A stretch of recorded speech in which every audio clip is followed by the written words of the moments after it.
அமைச்சர் தெரியுமா? தெரியாதா? முறுக்கு அமைச்சர் இருக்கார். என்ன பண்ணுவாரு? முறுக்கு எந்த டேட்ல நீ மேனுஃபேக்சர் பண்ணன்னு கேட்பாரு ஒரு அமைச்சர். அந்த முறுக்கு அமைச்சர் என்ன பண்றாரு அப்படின்னா, ஒரு தொகுதிக்கு போய் அங்க இருக்கக்கூடிய மக்கள் 1500 பேர் அவங்களுக்கு வந்து HRCE நோட்டீஸ் அனுப்புறாரு. 70 வருஷமா இப்ப நீங்க வாழ்ந்துட்டு இருக்கீங்களா ஒரு பகுதி, அந்த இடத்துல இருந்து உங்களை 70 வருஷமா நீங்க அங்க இருக்கீங்க, அங்கிருந்து வெளில போன யாராவது சொல்ல முடியுமா? சொல்ல முடியாது. ஆனா அந்த அமைச்சர் என்ன பண்றாரு, நம்ம கஷ்டப்பட்டு மக்களை எப்படி மேம்பாட்டான நகர்ப்புறமான ஒரு விஷயத்துக்கு அவங்களுக்கு நவீனப்படுத்தி பாதுகாப்பு படுத்தி அவங்களுக்கு வாழ்வியலை ஏற்படுத்தி கொடுக்கிறது திராவிட முன்னேற்ற கழகம். ஆனால் தற்பொழுது வந்திருக்கக்கூடிய தாவேகாவில் இருக்க முறுக்கு அமைச்சர் என்ன செய்கிறார் என்றால், அங்க இருக்க மக்களை அந்த கிளமங்கலம், அந்த அந்த ஏரியா பேரு கிளமங்கலம், அந்த இடத்துல இருக்கக்கூடிய 1500 மக்கள் அங்க இருக்காங்க, அந்த குடும்பங்கள் எல்லாரையும் வெளில போங்க நோட்டீஸ் விடுறாங்க. 70 வருஷமாக அங்க மக்கள் வாழ்ந்துட்டு இருக்காங்க. நீங்க கலைஞருடைய சாதனைகளை பார்க்கும் பொழுது நமக்கெல்லாம் வியப்பா இருக்கும். இன்னைக்கு நீங்கெல்லாம் நமக்கெல்லாம் சொத்துரிமை இருக்கா? சொத்துரிமை இருக்கு, ஆமா தானே? இருக்கா இல்லையா? நமக்கெல்லாம் சொத்துரிமை இருக்கு. கை ரிக்ஷா இழுத்துட்டு இருந்தாங்களா? யாரு கை ரிக்ஷா இழுத்ததை பார்த்துருக்கீங்க? இவங்கெல்லாம் பார்த்துருப்பாங்க. நம்ம ஆட்களை உட்கார வச்சு கை ரிக்ஷா இழுத்துட்டு போவாங்க. கை ரிக்ஷா, சிப்காட்ல யார் யாரெல்லாம் வேலைக்கு போறீங்க? சிப்காட்டை அமைச்சு கொடுத்ததா இருக்கட்டும். இன்னைக்கு உங்க பிள்ளைங்க எல்லாம் கல்லூரி போறாங்களா? கல்விகள் நிறைய இடத்துல பள்ளிகள் கட்டினது, பேருந்து அப்படிங்கிறதுக்கான தனித்துறையை உருவாக்குனது, கல்லூரிகளை கட்டி, இப்படி ஒவ்வொரு கன்ஸ்ட்ரக்டர் ஆஃப் தமிழ்நாடு அப்படின்னா அது கலைஞர் தான். சரி, இவ்வளவு சாதனைகளை பண்ணாரு கலைஞர், ஆனா எம்ஜிஆர் கிட்ட தோத்துட்டாரு. எப்படி? இவ்வளவு சாதனைகளை பண்ணி எம்ஜிஆர் கிட்டயா கலைஞர் தோத்தாரு? இல்ல. கலைஞர் யாருக்கிட்ட தோத்தாருன்னா, ஆதிக்கமாக இருக்கக்கூடியவர்கள்ட்ட இருந்து தோத்தார். யார் ஆதிக்கமா இருந்தான்னா, இங்க பாரு, வெளியில கோயிலுக்கு வெளில மட்டும்தான் நீ நிக்கணும், உன் சாதி வேற என் சாதி வேறன்னு பேசினவங்களுக்கு அனைத்து சாதியினரும் அர்ச்சகராகலாம்னு சொல்லி சட்டம் இயற்றி அவர்களை உள்ள விட்டார்ல. அப்ப அந்த ஆதிக்க ஜாதியில இருக்கவங்கள யாரை எதிர்ப்பாங்க? கலைஞரை தானே எதிர்ப்பாங்க. சரி, பெண்ணுக்கு சொத்துரிமை கொடுத்தாரு. அப்ப ஆண்கள்லாம் என்ன, வாங்க உங்களுக்காக தான் காத்துக்கிட்டு இருந்தோம், எங்க சொத்தெல்லாம் உங்களுக்கு கொடுக்குறோம்னு சொல்லுவாங்களா? இல்ல. ஆண்கள் என்ன பண்ணுவாங்க? ஆணாதிக்கம் நிறைந்த ஆண்கள் என்ன பண்ணாங்க? அதை எதிர்த்தார்கள். மிஸ்ஸா அதிகார ஆதிக்கம், அதை எதிர்த்தார். சனாதானம், அது ஆரிய ஆதிக்கம், அதை எதிர்த்தார். இதெல்லாம் எதிர்த்ததுனால தான் கலைஞர் தோத்தாரு, எம்ஜிஆர் ஜெயிச்சாரு. இப்போ நம்ம சமூகம் முன்னேறியதற்கு காரணம் என்ன? பெண்களுக்கு கல்வி கொடுத்து சொத்துரிமை கொடுத்து இதெல்லாம் கொடுத்ததுனால முன்னேறாங்க. அதனால என்றுமே சமூக தலைவனின் முதல்வராக இருப்பவர் நம்முடைய கலைஞர் தானே தவிர வேற யாரும் இல்லை. இப்ப நீங்க அதிகமா யாரெல்லாம் வந்து இன்ஸ்டாகிராம் ஃபாலோ பண்றீங்க? எல்லாத்தையும் இன்ஸ்டாகிராம் போன்லாம் இருக்கா? கை தூக்குங்க. என்ன யார்ட்டையுமே இல்லையா? இங்க நிர்வாகிகள்கிட்ட எல்லாம் யார்ட்டையுமே இல்லையா? எல்லாம் வச்சிருக்கீங்கல்ல. இன்ஸ்டாகிராம்ல எல்லாம் நீங்க பாத்தீங்கன்னா இப்ப புதுசா VAF பத்தி போடுறாங்க, ரூட் மாஃபியா, எப்படி ரூட் மாஃபியா பத்தி எல்லாம் போடுறாங்க.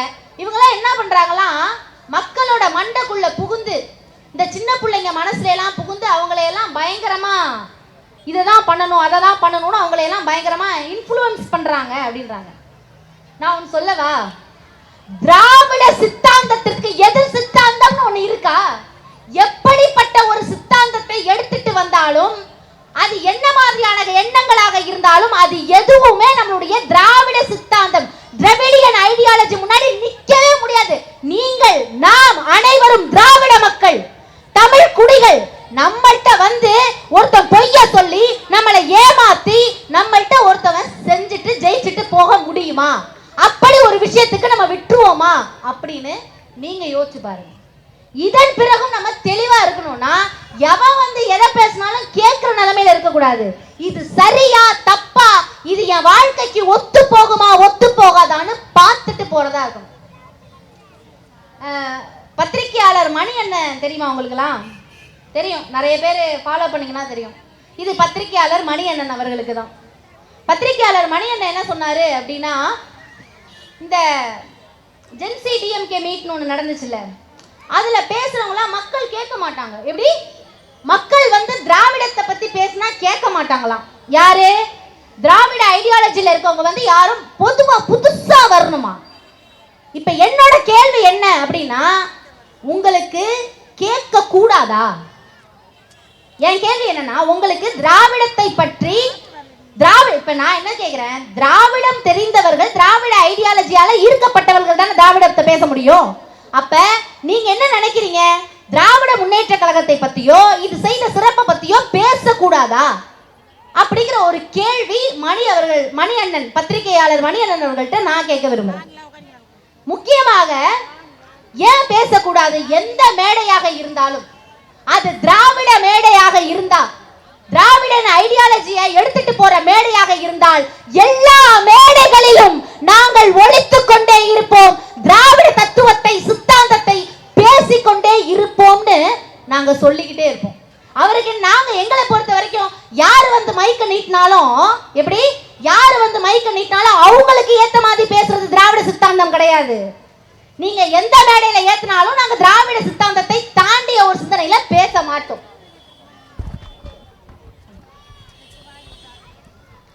அப்புறம் நம்மளுடைய கழகத்தின் மிகப்பெரிய பேச்சாளர் செய்தி தொடர்பாளர் அண்ணன் தமிழன் பிரசன்னா அவர்களை வரவேற்கிறோம். ஸ்கூல்ல வந்து தாவேக்காரர்கள் ஸ்கூல்ல வந்து கொடி நட்டு வச்சிருக்கிறத பாத்தீங்களா? நம்ம கூட நடலாம் போல இருக்கு இல்ல? ஆளுக்கு ஒரு 10 கொடி எடுத்துட்டு போய் என்ன பண்ணலாம், நம்ம கூட ஸ்கூல்ல எல்லாம் கொடி நட்டு வச்சுக்கலாம் போல இருக்கு. எந்த ஊர்ல ஜீவோ வாங்குனீங்க? யாருக்கிட்ட பர்மிஷன் வாங்குனீங்க? நீங்க யாருக்கிட்ட பர்மிஷன் வாங்கி ஸ்கூலுக்குள்ள நீங்க கட்சி கொடியையும் கட்சி உறுப்பினர்களும் எப்படி கொண்டு போய் நீங்க நிறுத்த முடியும்?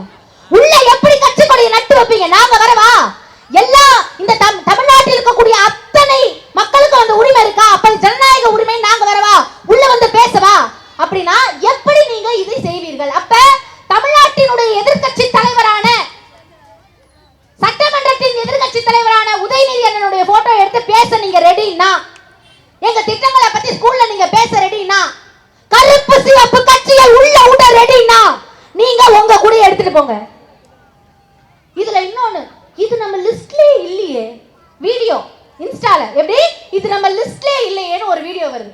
என்ன வீடியோனா, பள்ளி குழந்தைகளுக்கு என்று தனியாக பேருந்தை எங்க அண்ணன் கொடுத்துட்டாரு. மா இத்தனை நாளா கோமால இருந்தியா? நீ கோமால இருந்தியான்னு கேக்குற. ஏன்னா எல்லாத்துக்கும் ஸ்டிக்கர் ஒட்டி நீங்க என்ன பண்ணிருக்கீங்க அப்படின்ற ஒரு கேள்வி இருக்குல்ல. இதுக்கு முன்னாடி நம்ம பிள்ளைங்களுக்கு அந்த முன்னாடியே கொடுத்துட்டாங்க. 50 பஸ் விட்டாச்சு. 25 ஸ்கூல்ல இருந்து 50 பஸ் விட்டு திறப்பு விழாலாம் திறந்து வச்சாச்சு. அப்ப நம்ம படம் பார்த்துட்டு இருந்துட்டு, எப்படி படம் பார்த்துட்டு இருந்துட்டு காலரை தூக்கி விட்டு ஆடிட்டு கோமால இருந்துட்டு புதுசா பாக்குறாங்க அரசியல. எப்படி புதுசா பார்த்துட்டு ஸ்கூலுக்குள்ள கொடியை கூட்டிட்டு போறது, கொடியை எடுத்துட்டு போறது, ஸ்கூல் பஸ் என்னமோ புதுசா இவர் ஓபன் பண்ணி விட்ட மாதிரி பேசுறதெல்லாம் கேட்டுட்டு தாண்டி போறதுக்கு இது வேற மாநிலம் கிடையாது. இது சுயமரியாதைக்காரர்கள், திராவிட சிந்தனை நிறைந்த தமிழ்நாடு ஞாபகத்துல வச்சுட்டு உங்களுடைய அடுத்த ஸ்டெப் எடுத்து வைங்க.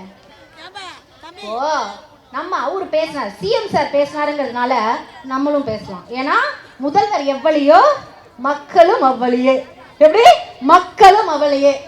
இந்த எம்எஸ்எம்இ இந்த குறு சிறு தொழிலாளர்கள் பத்தி பேசும் பொழுது அண்ணா சொன்னாரு, வாயில நல்லா வருது. எப்படி எங்களுக்கு இப்ப வாயில நல்லா வருது.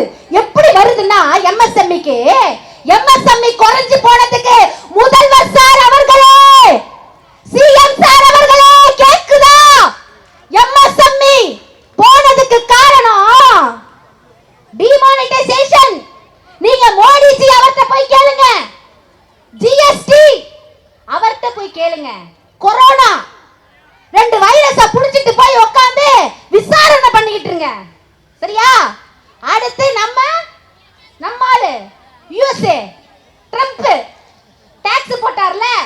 அவர்கிட்ட போய் கேளுங்க.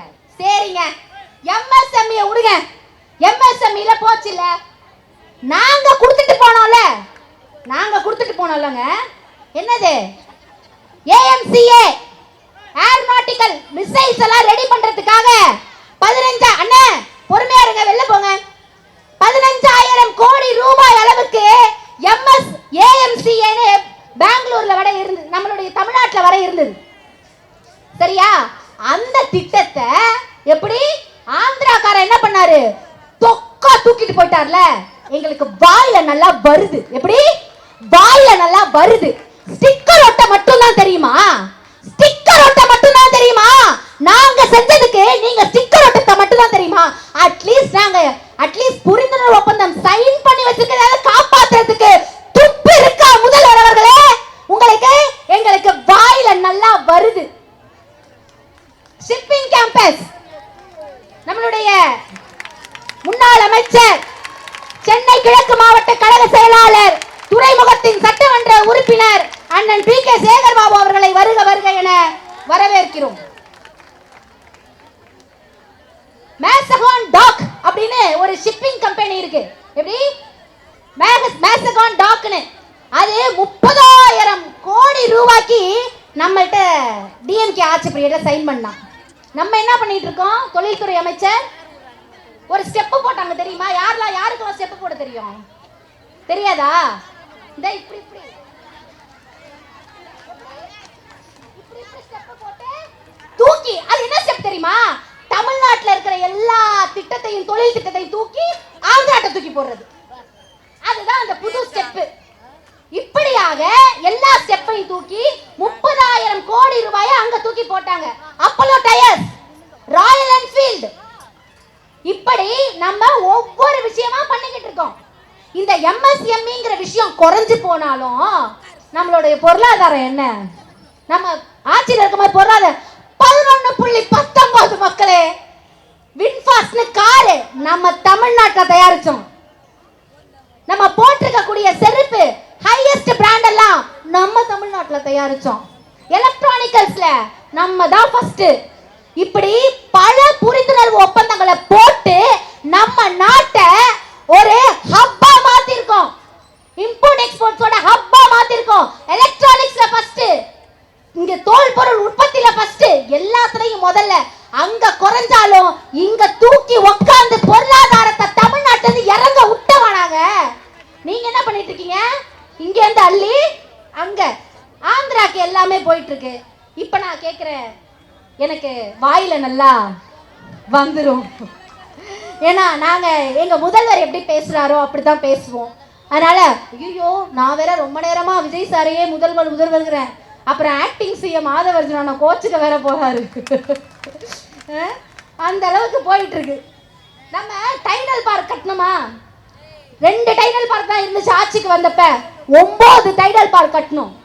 ஒரு இடத்துல குறைஞ்சாலும் இன்னொரு இடத்துல மக்களுக்கு வேலை வாய்ப்பை கொடுத்து, சரி வேலை வாய்ப்பு இல்லாம நீங்க வேலைக்கு போவீங்களா? போக மாட்டீங்க. சாப்பிட்டுருவீங்களா? சாப்பிட முடியாது. குடும்பம் நடத்திட முடியுமா? ஆனா அப்படிப்பட்ட ஒரு சூழ்நிலை தற்பொழுது தமிழ்நாட்டில் இருந்து எல்லா விஷயங்களும் வெளில போயிட்டே இருக்கு. திருவிக நகருடைய சட்டமன்ற உறுப்பினர் பல்லவி அவர்களை வச்சு பயங்கரமா பிராண்டிங் பண்றீங்க, பரவாயில்ல. திமுகவை தீய சக்தின்னு சொன்னீங்க, ஆனா தாவேகா ஒரு இருண்ட சக்தி எங்களுக்கு இத்தனை நாளா தெரியாம போச்சு. எப்படி இத்தனை நாளா தெரியாம போச்சு? இப்பதான் தெரிஞ்சது. எங்க பார்த்தாலும் கரண்ட் இல்ல. எப்படி போற இடம்லாம் இருட்டா இருக்கு.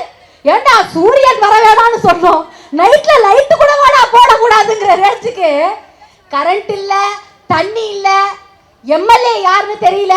அப்படியே எம்எல்ஏ யாருன்னு தெரிஞ்சாலும் எம்எல்ஏக்கு என்ன பண்றதுன்னு தெரியல. இன்னைக்கு நம்முடைய நிர்மல்குமார் அண்ணன் அவர்கள் இன்னைக்கு ஒரு பேட்டி கொடுக்கிறார். பயங்கரமா கரண்ட் இஷ்யூலாம் இருக்கு, பார்த்துக்கிட்டு இருக்கோம் அப்படின்னு சொல்லிட்டு, இந்த மாதிரி பல இடங்கள்ல ஃபியூஸ் கேரியர் வந்து திருடு போகுதுன்னு சொல்லி ஒரு 2 பசங்க வராங்க. சரியா? அது எப்படி? ஸ்கூட்டியில முகமூடி கூட போடல, ஸ்கூட்டியில வந்து அப்படியே அங்க CCTV கேமரா இருக்குன்னு அவனுக்கு தெரியவே தெரியாதா? திருடுறவனுக்கு தெரியாதா? ஏன் முகமூடி போட மாட்டானா? சரி முகமூடிய விடுங்க, அந்த பைக்கு போதே அதோட நம்பர் தெரியாது, பார்த்து புடிச்சு உரிச்சு எடுத்துட மாட்டாங்க. அந்த பைக் நம்பரோட வந்து முன்னாடி நின்று ஃபீஸ் கேரியரை பிடிங்கி அவன் பேக்ல வச்சுட்டு போறானாம். இந்த ஒரே ஒரு இடத்துல அவன் ஃபீஸ் கேரியர் பிடிங்கி பேக்ல வச்சதுனாலதான் தமிழ்நாடே இருண்டு கிடக்காங்க, நம்பிருங்க மக்களே. தமிழ்நாடே அதனாலதான் இருண்டு கிடக்குன்னு சொல்லி இருண்ட சக்தி தாவேகாவின் அமைச்சர் நிர்மல்குமார் அவர்கள் இப்படியாக ஒரு கதை சொல்லிக்கிட்டு இருக்காரு. அதாவது இவர்கள் எல்லாம் எங்கேயாவது கான்ஸ்டிடியூஷன்ல நம்ம பண்ண வேண்டிய ரிஃபார்மேஷன் என்ன மாதிரி எல்லாம் பண்ண மாட்டாங்க. அதாவது நான் கிளம்பி ஒரு சர்ச்சுக்கு போய் முட்டி போட்டு விளக்கெல்லாம் ஏத்தினா மட்டும் ஒன்றும் ஆகாது சாரே. முட்டியில பாடு அப்பா கரெக்டா நோட் பண்ணிருக்காரு. எப்படி கையில மெழுகுவத்திய வச்சுக்கிட்டு முட்டி போட்டு போய் பேசுறதுனால மட்டும் ஒன்றும் ஆகாது. FCRA என்னன்னு தெரியுமா? FCRA கிறிஸ்தவர்களுடைய அமைப்புகளை எப்படி சுரண்டுவதுன்னு அங்க ஒரு மசோதா போட்டாங்க. அதை பத்தி என்னன்னு தெரியுமா? அதை பற்றி பேசி அதில் உங்கள் நிலைப்பாடு என்னன்னு சொல்லுவதற்கு வாயில நல்லா வந்துரும். எப்படி வாயில நல்லா வந்துரும். அதுக்கு முடியல, நடந்து போய் மெழுகுவத்தி ஏத்தினா வந்துருமா? ஜோசியர் சொல்லியிருப்பாரு, கரெக்டா? அதனால அப்படி போயிட்டு இருக்காங்க. இன்னைக்கு டிவிகேல புதுக்கோட்டையில ஒரு அமைச்சர் என்ன பண்றாரு அப்படின்னா, நேரா போறாரு, உள்ள போயிட்டு பாடி லாங்குவேஜே பாத்தீங்கன்னு வச்சுக்கோங்களேன், என்னமோ இவங்க பிரைம் மினிஸ்டர் ரேஞ்சுக்கு அப்படியே வச்சுக்கிட்டு என்னங்க அங்க போய் அந்த மனுஷன் சொல்லிட்டு இருக்காரு. ஒரு இன்வெஸ்டிகேஷனுக்கு போறாரு அந்த பிஹெச்ல. சார் நாங்க வந்து இந்த மாதிரி நிறைய விட்டமின்ஸ்லாம் கொடுக்குறோம், பிள்ளைங்களுக்கு நாப்கின்லாம் கொடுக்குறோம் அப்படின்னா நம்ம என்ன கேட்போம் அடுத்து? சரி எங்கெங்க கொடுக்குறீங்க, எந்தெந்த தொகுதியில் இது வரைக்கும் கொடுத்து முடிச்சிருக்கீங்க, அந்த டேட்டாவை எடுத்துட்டு வாங்கன்னு சாதாரணமான திமுக நிர்வாகி கூட கேட்பான். எப்படி சாதாரணமான திமுக தொண்டை கூட கேட்பான். ஆனா அங்க போய் அவர் என்ன தெரியுமா கேட்டாரு? ரீல்ஸ் முக்கியம் அமைச்சரே, சரியா? அதனால என்ன கேட்டாரு, அங்க உள்ள போயிட்டு ஏன் எங்க முதலமைச்சர் போட்டோ வைக்கல, ஜீவோ இருக்கா? 1978ல இந்த மாதிரிலாம் அவசியம் இல்லைன்னு ஜீவோ வந்தது நீங்க பார்க்கலையோ அப்படின்ற கேள்வி வருது. அப்புறம் 2006ல அப்படிலாம் இல்லைன்னு கிளாரிஃபை பண்ணது நீங்க பார்க்கல. வைக்கணும்னா வச்சுக்கலாம், வேணானா இறக்கி வச்சுக்கலாம். எனக்கு நல்லா வாயில வந்துரும். அங்க போய் நின்னுக்கிட்டு நீங்க சீன் போட்டு ரீல்ஸ் எடுக்கிறதுக்கு இது ஒன்றும் டிராமா மேடை இல்லை அமைச்சர் அவர்களே.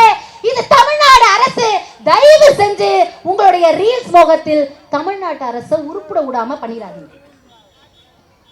அதாவது இருக்கிற வேலை 1008 கிடக்கு. அவர் ஒரு லேபர் மினிஸ்டர் என்ன பண்ணலாம்னா 5 வருஷம் டெம்பரவரியா வேலை பார்த்தா, எப்படி 5 வருஷம் டெம்பரவரியா வேலை பார்த்தா பர்மனன்ட்னு சொன்னீங்களே, அதுக்கு ஏதாவது ஒன்று பேசுனீங்களா, ஏதாவது ஒரு முன்னெடுப்பு எடுத்தீங்களான்னு கேட்டா கிடையாது.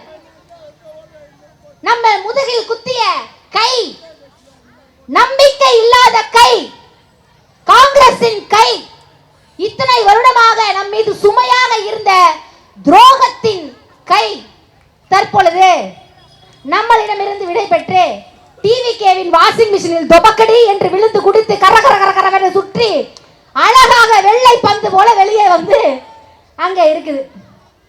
நம்ம டிவி, அதாவது டிஎம்கேக்கு காங்கிரஸ் செய்த நம்பிக்கை துரோகத்தின் மூலமாக பிறந்த ஒரு ராஜ்யசபா சீட் இருக்குல்ல, ஒரு ராஜ்யசபா சீட் இருக்குல்ல, அந்த சீட்டை வைத்துக்கொண்டு 204 பேருக்கு வந்து அரசு வழக்கறிஞர் வேணும், எங்களுக்கு தெரிஞ்சவங்களுக்கெல்லாம் அதெல்லாம் போட்டு கொடுங்கன்னு சொல்லி நம்ம மாணிக்கம் தாக்கூர் அண்ணன் வந்து கேட்டிருக்காரு. எங்களுக்கு என்ன கேள்வினா, அப்ப நீங்க என்ன ட்ரை பண்றீங்க? உங்களுக்கு சம்பந்த மாதிரி இந்த நீதித்துறையை உருவாக்கி நீங்க என்னென்ன பண்றீங்களோ அந்த விஷயத்துக்கெல்லாம் சரி செஞ்சுக்கிறதுக்காக நீங்க ஒரு பிளான் போடுறீங்களா அப்படிங்கிற ஒரு கேள்வி இருக்கு. சரி அதெல்லாம் இருக்கட்டும், எங்களுக்கு வந்து மகளிர் உரிமை தொகை, எப்படி மகளிர் உரிமை தொகை கேக்குதா சிஎம் சார் அவர்களே? 2500 ரூபாய் எப்ப வரும்? எப்ப வரும்? 4000 ரூபாய் வீட்டுல இருக்க பசங்க எல்லாம் கேட்டுக்கிட்டு இருக்கு. 4000 ரூபாய் எப்ப வரும்னு நீங்க சொல்லுங்க. உங்களால கொடுக்க முடியுமா? அதுக்கு நீங்க என்ன பிளான், ஊழல் செய்யாமல் என்ன பிளான் வச்சிருக்கீங்க? ஆதவர்ஜுனா அண்ணனுடைய அந்த குடும்ப அரசியல் சம்பந்தப்படாம நீங்க என்ன திட்டம் வச்சிருக்கீங்க? தாவேகா முழுக்க முழுக்க தன்னுடைய கட்சியின் கட்டுமானத்தை மட்டும்தான் பார்த்துக்கிட்டு இருக்காங்க. யார தூக்கி, எப்படி எங்க குதிரை பேர நடத்தி யார தூக்கி உள்ள போட்டுக்கிட்டு எனக்கு நல்லா வாயில வந்துரும் அப்படின்னு பேசிக்கிட்டு இருக்காங்களே தவிர சட்ட ஒழுங்கு சீர்கெட்டு போயிட்டு இருக்கு. கரண்ட் இல்ல, தண்ணி இல்ல, பல பிரச்சனைகள், எந்த வேலையும் நடக்கல. எந்த கேள்வி கேட்டாலும் என்னன்னா நாங்க அட்மினிஸ்ட்ரேட்டிவ் பத்தி மட்டும் பேசுங்க, அரசியல் பத்தி பேசாதீங்கன்றாங்க. ஆனா திராவிடியன் ஐடியாலஜி உள்ள நாங்க அரசியலை பற்றி மட்டும்தான் பேசுவோம். திராவிட முன்னேற்ற கழகம் பூமி என்ற ஒன்று இருக்கும் வரை அந்த கருப்பு சிவப்பு கொடியை எவனாலும் இறக்க முடியாது என்று சொல்லிவிட்டு வாய்ப்புக்கு நன்றி கூறி விடைபெறுகிறேன். நன்றி, வணக்கம்.